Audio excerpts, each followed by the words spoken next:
Fala galera, beleza? Bem-vindos a mais um Direto do Forno e hoje com um assunto quente. Você conhece a trilogia 1808, escrita pelo jornalista e administrador Laurentino Gomes?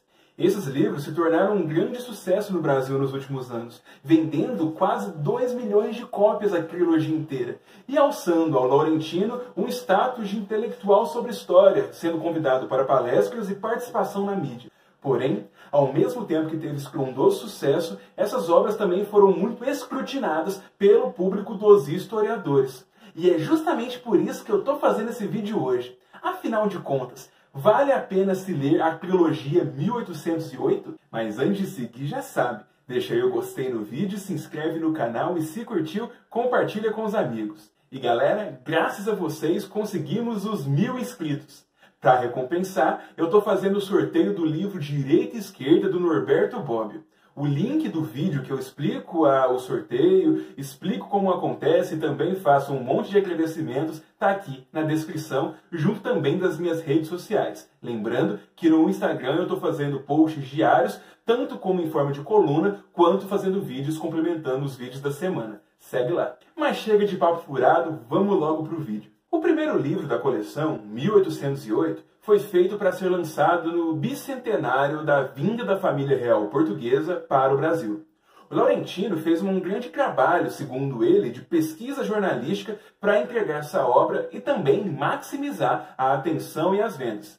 Porém, mesmo ele, já falando em entrevistas, não pensava que conseguiria ser tão vendido assim, pensando em uma tiragem apenas de 20 mil cópias, não de 1 milhão, que hoje é o número de cópias de 1808 vendidas. O livro, além do sucesso estrondoso em vendas, também conseguiu muito apelo da crítica, conseguindo o prêmio de melhor ensaio pela Academia Brasileira de Letras e também o prêmio Jabuti de melhor ensaio em 2008. A proposta do autor era clara. Ele queria preencher o vácuo que existem de obras sobre história no mercado editorial brasileiro, que tem uma linguagem bastante didática e atraente ao público em geral, e dessa forma fazer uma obra que fosse fácil, tanto de pessoas entenderem, quanto também de ser vendida. O Laurentino fala que a ideia não era fazer uma trilogia, mas já que conseguiu bastante dinheiro e atenção com a sua primeira obra, ele acabou se dedicando a escrever mais. Mas aí já com algumas diferenças. O primeiro livro, por exemplo, ele fala que veio de 10 anos de pesquisa jornalística,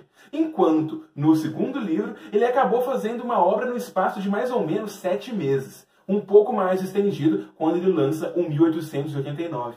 Então, olha só, nesses princípios, contando a história do livro, eu já posso mostrar para vocês que as obras já têm diferença em como são feitas e também se relacionando com o mercado editorial. Você pode achar que eu estou sendo preciosista contando esses detalhes ou simplesmente pincelando curiosidades.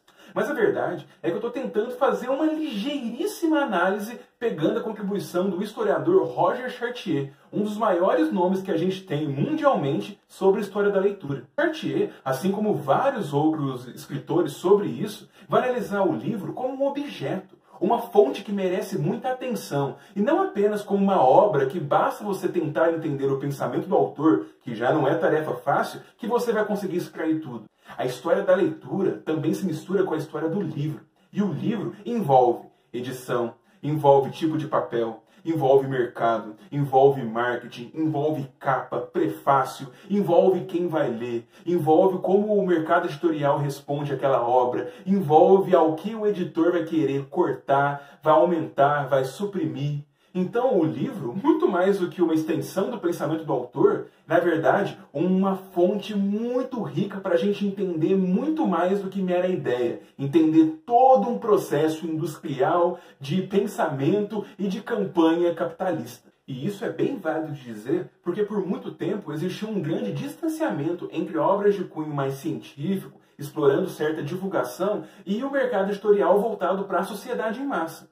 A gente sabe que no Brasil se lê pouco, e dessa forma, títulos que tinham maior profundidade, uma linguagem difícil, não encontravam espaço no mercado editorial. Assim como também não existia muita tentativa, tanto por preconceito, quanto por incapacidade, quanto por outros vários motivos, de muitos autores relevantes na academia acabarem colocando obras à disposição do grande público. É um jogo muito interessante que também traz muitas críticas. Afinal de contas, o Laurentino, que vai entrar com 1808, não vai principiar toda a polêmica que temos em torno de obras que falam, no caso aqui, de história e não são ligadas à academia. O autor que a gente pode falar que começou essa polêmica em escala nacional, ganhando muita atenção da mídia e vendendo bastante, é o Eduardo Bueno, que vai lançar no fim da década de 90 um monte de livros paradidáticos pegando o boom editorial que estava acontecendo em comemoração aos 500 anos do descobrimento do Brasil. Esse sucesso inicial vai dar pano para manga para o Eduardo Bueno escrever, em 2003, pela editora Ática, o livro Brasil, uma história, a incrível saga de um país. Esse livro já tem um cunho jornalístico maior. Ele explora grandes histórias, grandes personagens, fatos curiosos, piadas, ironias, críticas com um forte teor presentista. E acabou agradando grande parcela do público, se tornando inclusive livro paradidático em muitas escolas da época. E todo esse interim fornece polêmicas ao Eduardo Bueno que envolvem principalmente se outros profissionais, como jornalistas, podiam fazer livros de divulgação científica ou mesmo expondo a história. As críticas passam em muitos fatores. Uma forte é a falta de método, com livros que não têm uma metodologia, não analisam, eles apenas descrevem um monte de coisas. Falta teoria e problematização. Parece que a história é uma só, que só existe um jeito de se ver a história e a gente não tem problemas nela. Problema no sentido, você não tem perguntas, você não tem inquisições sobre as fontes ou sobre a bibliografia consultada, você não questiona, você apenas descreve ou quase nunca vai lá e faz um confronto entre alguns autores. Não existe atenção para várias correntes de pensamento, uma escola marxista, uma escola das mentalidades, uma escola da microhistória, uma escola de história clássica política, da nova história política. Existem várias correntes que a gente não vê as nuances nessas obras de grande divulgação. Fora também o excesso de adjetivos, a demonstração dos personagens como caricaturas, coisas que são vendáveis, como por exemplo o Dom João seu louco, gordinho, com medo e comendo frango, ou a Carlota Joaquina, uma mulher feia que dormia com todo mundo. É uma exploração dessa imagem curiosa, que realmente é vendável, porém não responde muitas questões históricas. E isso acaba puxando vários juízos de valor que encontram a cabeça dos leitores e se cristalizam, fomentando muitos preconceitos e também péssimas concepções de mundo. E uma crítica que dá para fazer também, junto a isso, e também levando em consideração o mercado editorial, é a fixação por uma história clássica, oficial, com grandes personagens que todo mundo conhece. E todo mundo conhece é porque a gente ensina isso nas escolas privadas e públicas brasileiras desde o século XIX.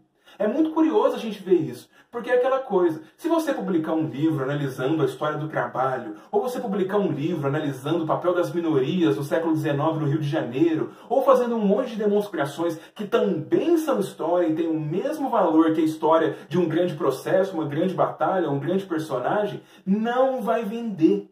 Justamente porque a gente ainda tem um senso comum muito calcado nas escolas, nessa educação péssima que a gente tem em história no Brasil, e isso faz com que as pessoas sejam atraídas apenas por mais do mesmo. E acaba que, quando você vai aprofundar nesses ditames, você acaba apenas tendo curiosidades, piadinhas, casos que a escola não fala porque são ou muito sexuais, ou envolvem xingamentos, ou atitudes pouco cortês.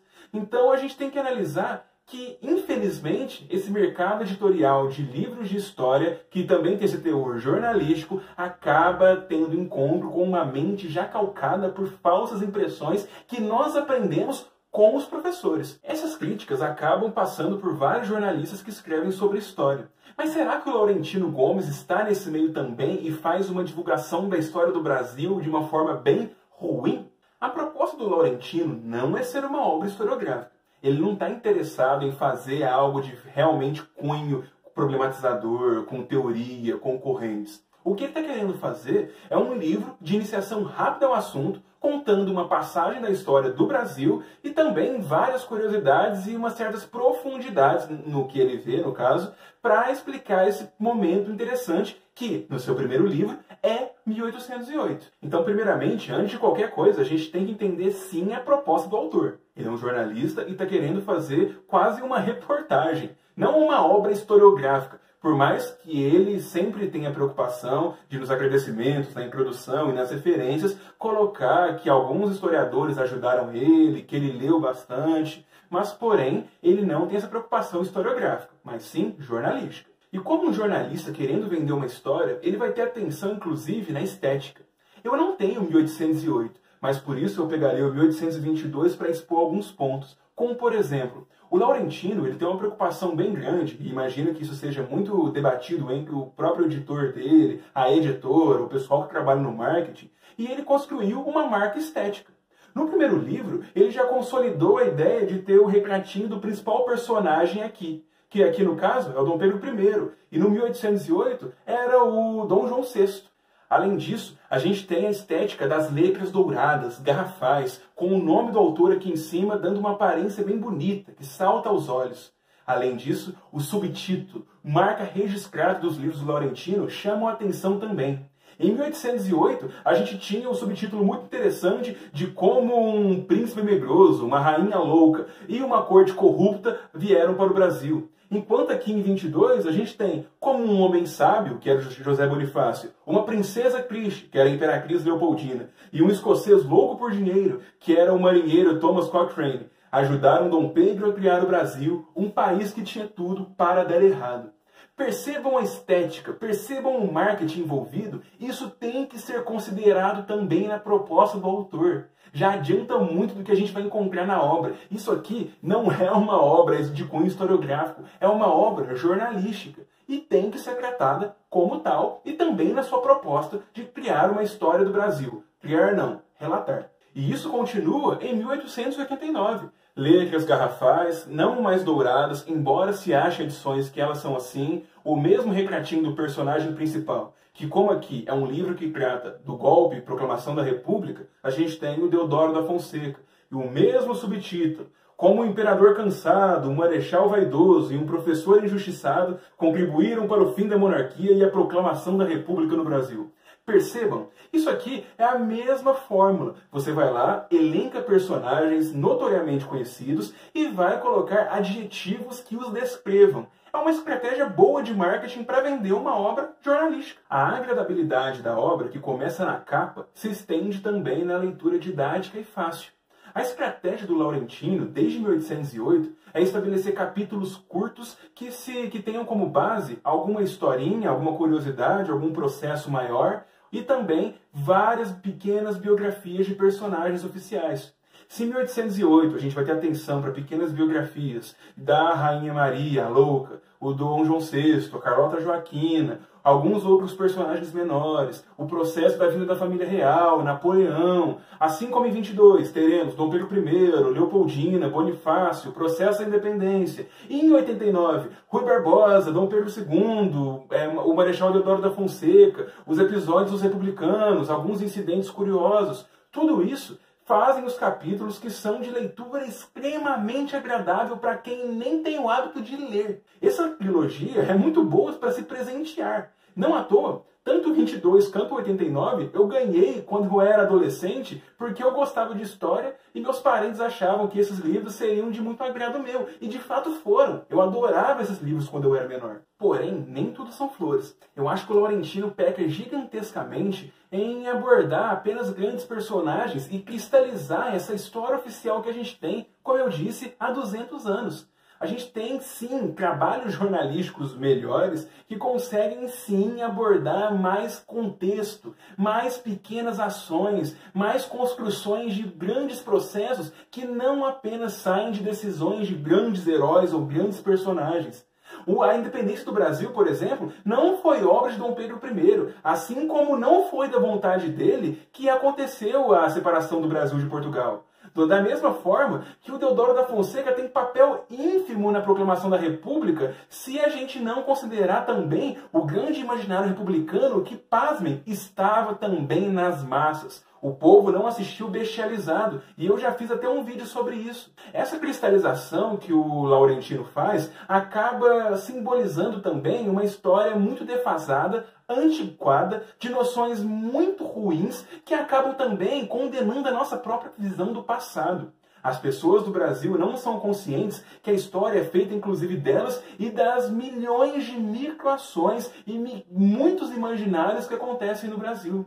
Essa fixação para essa história oficial acaba muito ajudando assim você conhecer uma história, mas a história que já foi escrita com caráter de narrativa, de propaganda pelos próprios ideólogos lá da época do Império e que apenas mudaram de roupagem na época da República. E que por mais que pareça bonitinho ali, tal qual uma série ou uma novela, grande parte do que está ali é apenas uma visão muito simplista das coisas. E a gente tem sim que falar esse tipo de coisa, porque a gente não pode simplesmente acreditar na boa interpretação das pessoas. Acaba que, por esses livros dialogarem muito com o que elas aprenderam na infância ou pelo senso comum, elas conseguem cristalizar muito mais facilmente alguns lugares comuns, alguns preconceitos, e essa questão de personagens, ou de biografias, ou de grandes processos, é uma coisa muito forte no Brasil. Leia, mas confira. Pergunte, interprete e ensine as pessoas e a você mesmo a interpretar obras, tanto essas quanto qualquer outras, de forma crítica. E é isso, galera. Mais do que qualquer outra coisa, eu sou grato ao Laurentino por ter escrito essas obras, que hoje em dia eu enxergo de forma bastante crítica, mas não falo tão mal como muitos colegas historiadores falam, quase com um grande ódio a essas obras, como uma grande desinformação. Eu não acho que deveria ser encarado tanto dessa maneira, mas sim ser encarado como uma fonte que está sendo colocada, uma obra que está sendo colocada no mercado editorial e que nós, historiadores, deveríamos sim lutar para participar, escrever obras que sejam vendáveis e que aumentem bastante a divulgação científica no Brasil. Não precisa ser qualquer obra, não precisa ser toda a obra. Tem muitas obras que sim, são essencialmente científicas e tem sim que ficar nos anais das universidades, ficar sendo discutidas entre os pares, não vai ter como vender e nem precisa, mas sim, muitas obras podem ser produzidas por nós dentro da universidade, assim como várias iniciativas de divulgação das nossas pesquisas e também do conhecimento que é produzido, como eu tento fazer aqui com o Direto do Forno. Galera, muito obrigado pela audiência, não se esqueça de se inscrever no canal e eu vejo vocês na segunda-feira. Até lá!